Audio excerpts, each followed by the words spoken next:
There were 6,011 episodes of people who had this condition in 2011. 10 years later, in 2021, this number had risen to 9,600 episodes. Stroke is one of the leading causes of death in Singapore. So stay with us to find out all about it on Everybody Knows.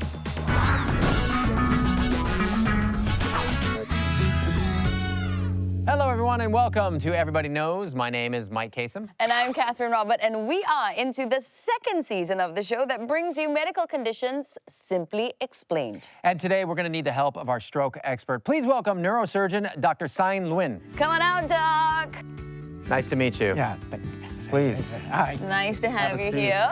All right. Okay, so Dr. Sein, to start off, can you tell us what exactly a stroke is? I mean, what happens during a stroke? Basically, the stroke is a damage in the brain due to the lack of blood flow.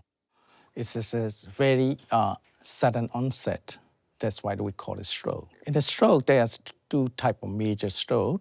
One is a blockage of the blood vessel, ischemic stroke. Okay. This is very common in the patients. And the second one is a serious one, when there is a bursting of the blood vessels to the brain that cause leaking of the blood into the brain parenchyma, hemorrhagic stroke. In addition to that, there are very minor stroke, intermittent blockage in the blood flow in the brain. That's what we call the transient ischemic attack.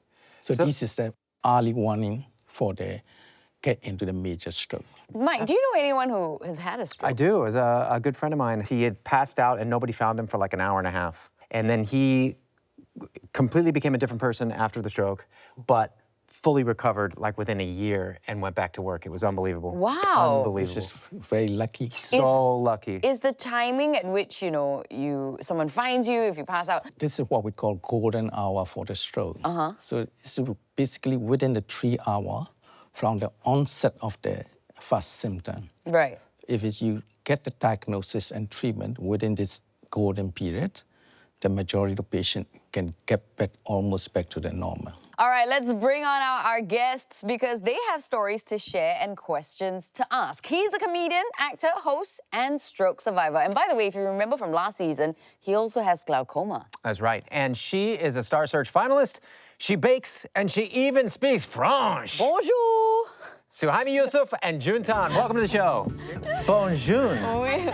Oh, bonjour. That's pretty good. Bonjour. Wow. That's nice. Take a seat. Thank welcome you so much to the for having show. us. All right. You're most welcome. All right. So, Amy, you know what? Yeah. Actually, I didn't know that you are a stroke survivor. When? Oh, you didn't know? No, when did this happen? Last year, I had this stroke attack. It's called cerebellar stroke.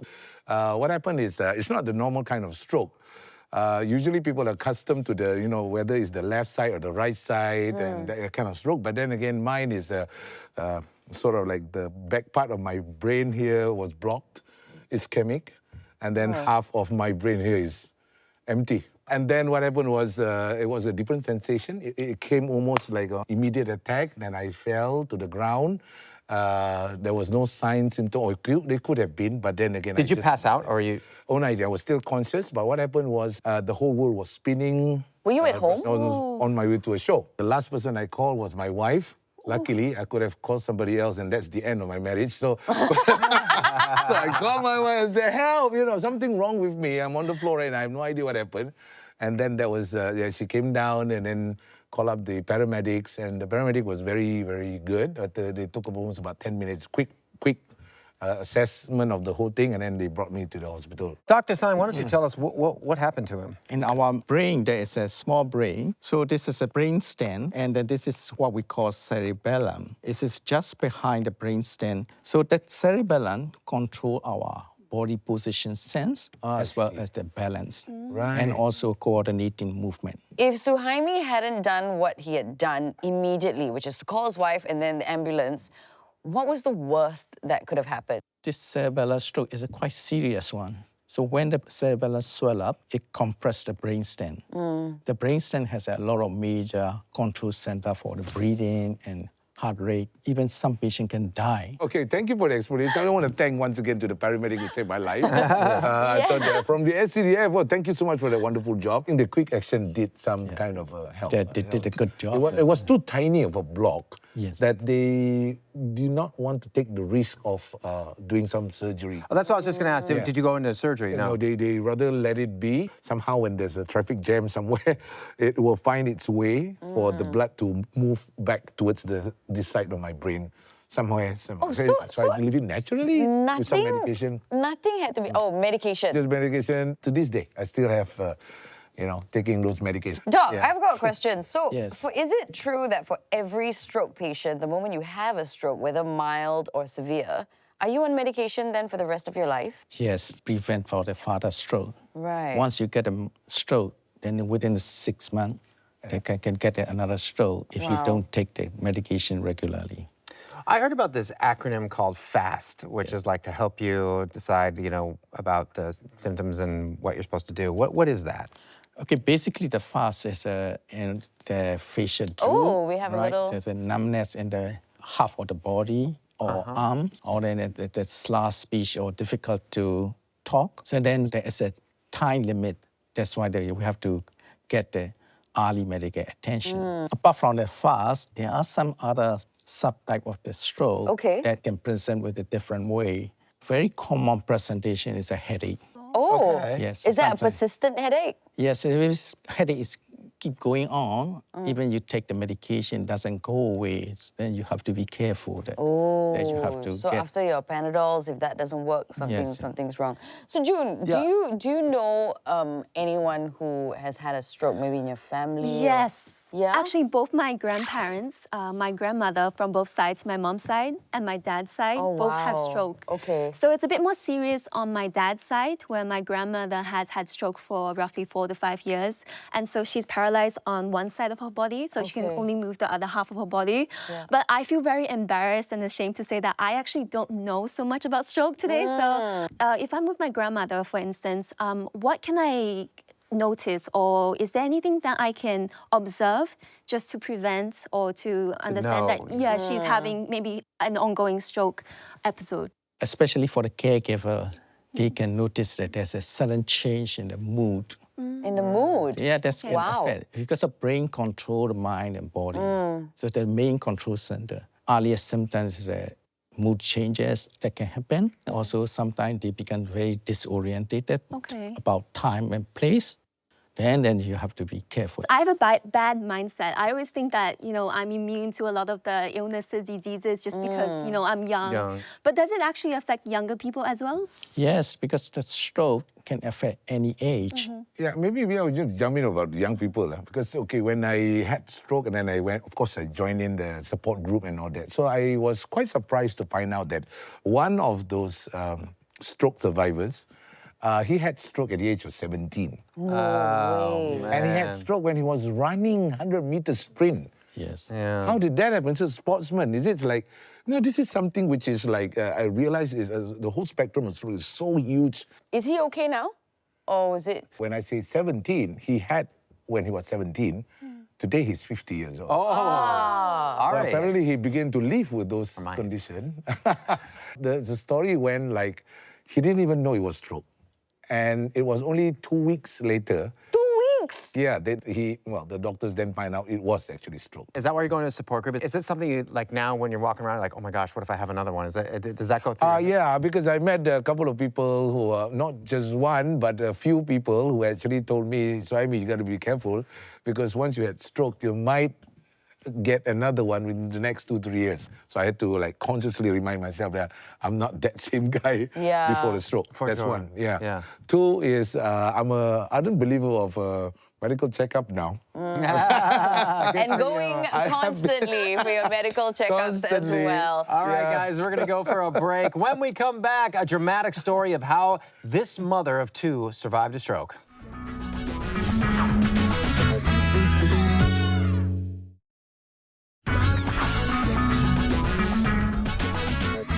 Welcome back to Everybody Knows, and we are talking about stroke, one of the leading causes of death in Singapore. Yep, that's right. Fortunately for this Pilates instructor, she survived to tell this tale. Hi, my name is Angie. I'm 43 this year. About 4 years ago, I had a massive brain bleed, and I'm thankful that I'm here today. I remember that day, I was teaching Pilates from like 7 a.m. in the morning all the way till 2 p.m. And that day I just felt like I wanted to just keep going. You know, I was 36 weeks pregnant, but I was 1 week away from leave. So I just wanted to clear as many clients as I could. And halfway through the 3 p.m. class, I just felt like a really massive headache that just hit my head. And I was like, oh my gosh, you know, I had to tell my client, just give me a moment, because I've never felt something so painful before, you know, and I just kept talking and just finishing up like the class. And then after that, I was like, okay. And I just went to the pantry to rest. And the last I remember was that I just needed to take a break. So I put my head down and that was it. I couldn't remember anything else. I remember I had just wrapped up a video call, a meeting, and then I got a call from Angie's handphone. It was actually her colleague. And the first thing that the colleague said to me was, hey, I just want to let you know, I think Angie's had something bad to eat for lunch. She's having very bad food poisoning, throwing up, and she's resting in the pantry now, but I don't think she can drive herself home. So my husband got the ambulance and they came and they brought me to NUH. Within about 10 minutes or so of looking at her and assessing her, they said, okay, I think that it is very necessary we do a scan, a brain scan, to determine and rule out whether it is or it isn't a stroke. And that was the first time I'm hearing the word stroke in that situation, right? Because all this while is food poisoning, she's tired, you know?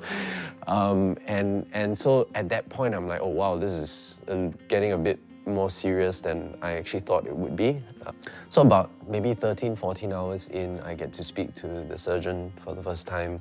They had determined that this was a very rare condition. It's called an AVM, or an arterial venous malformation. A lot of times it is believed that AVMs are genetic. So people could be walking around with AVMs, they just don't know it. The operation was a success, right? That they were able to identify the cluster that was malformed. They removed it, clamped it, they sewed her back up, and she's alive. So what was told to me was baby was taken out of me first. And then when I woke up with so much pain in my head. And I was in a hospital bed, I was in an unfamiliar place. And the first thing I was like, where's my little one? Everything felt so hollow. And I was in a lot of confusion. When they told me that, okay, Natalia is well enough, she's gonna go home. And then on the day that they were going to discharge her, I just suddenly broke down. I was like clinging on to them and said, please don't take her home. And I couldn't understand why I was reacting in that way. And I think there was a really weird disconnect in my mind that I'm fine on one side, but on the emotional side, I wasn't fine. I remember the 3 to 4 weeks that I was in the hospital, I could remember certain episodes. I could remember when the therapist came to see me and said, it's time to do your brain training.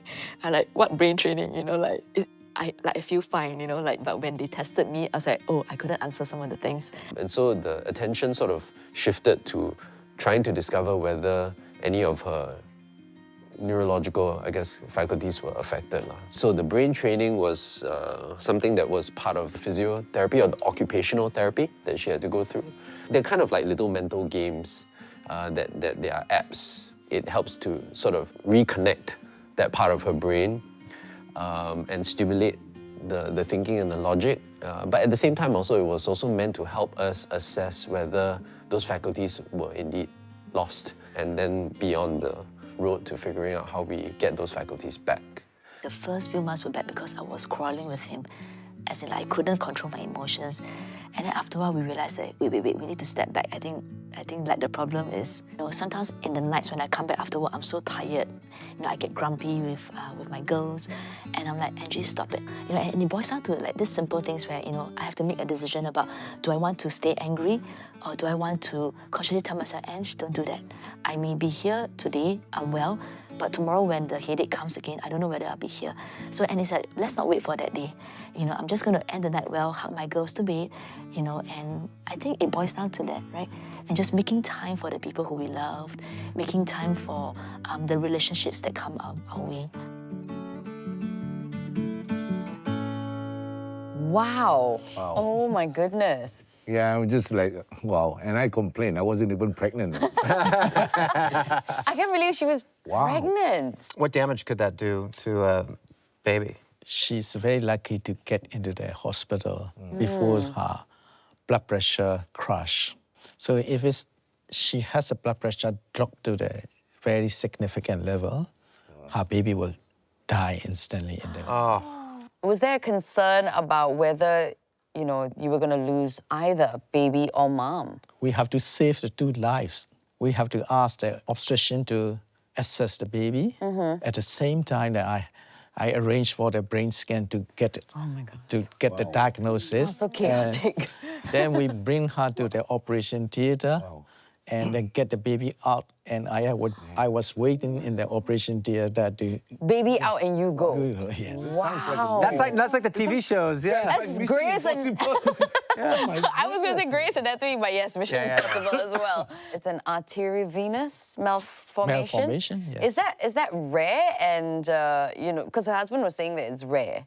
Yes, that's why only the 20% of patients when they have a hemorrhagic stroke, this arteriovenous malformation is one of the cause in the young age group. It was already there. Yes. Is it genetic? There is a genetic relationship because of her blood vessels. It's weaker than the normal population. What is this? This is an angiogram that you can see the tangle of the blood vessels. It's just where there's an AVN happening. That's a cluster of... A cluster of the tangle of blood vessels. Yeah. So these are the very weak blood vessels. Then you just took those out?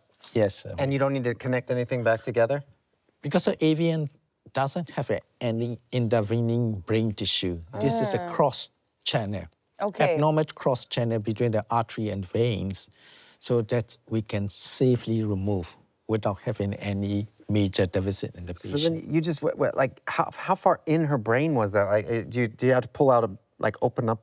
Her case is very serious, very deep, very close to the... So you have to open the brain up? Yes. So hers was a very complicated surgery. Was Yes, it a high-risk surgery? High-risk surgery. Very high Anytime the patient can die on the table if we cannot control the bleeding. So luckily that she was, we managed to preserve the main blood vessels, as well as that we can remove safely the whole part. You know what? The symptoms that she had, though, it's so common. You get headache. Yes. I mean, if I had that, I would know for me that I'm having a migraine. Can you imagine if her husband actually listened to the colleague that said, like, oh, I think she's having food poisoning, but he decided to call an ambulance, like, immediately. If you called me and be like, hey, Kat, I think I got food poisoning, I wouldn't think to call an ambulance. Most people are just not going to go to the hospital, right, for a while. At least. Yes, that's why that they missed the golden period. Yeah. What would be the best way to identify if it is more serious as opposed to the normal headache? So we need to look at the intensity of the headache. If it's inside the brain, there is some ongoing pressure build-up due to the blockage of the blood vessel and brain swell-up, or bleeding is a very fast, serious one.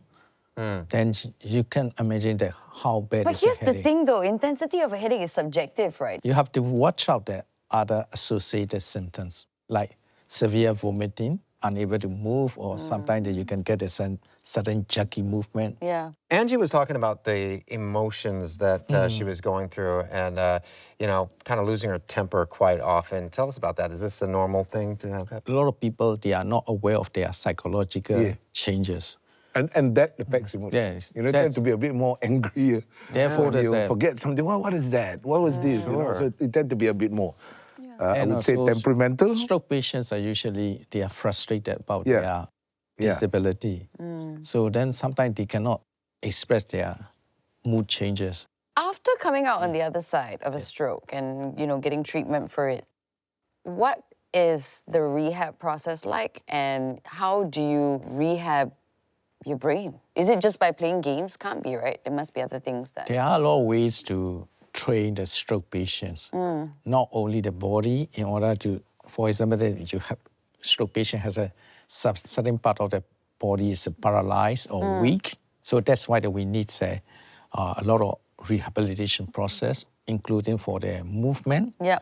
as well as psychology. Yeah.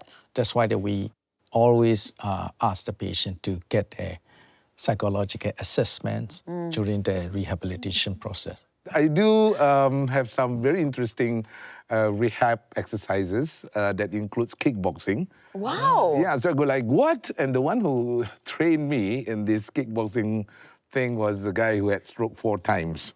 My goodness. We're going to go for a break, and we're going to take all this information in. And when we come back, we're going to find out about the risk factors for strokes. Plus, it's game time. We'll see you in a bit. Woohoo.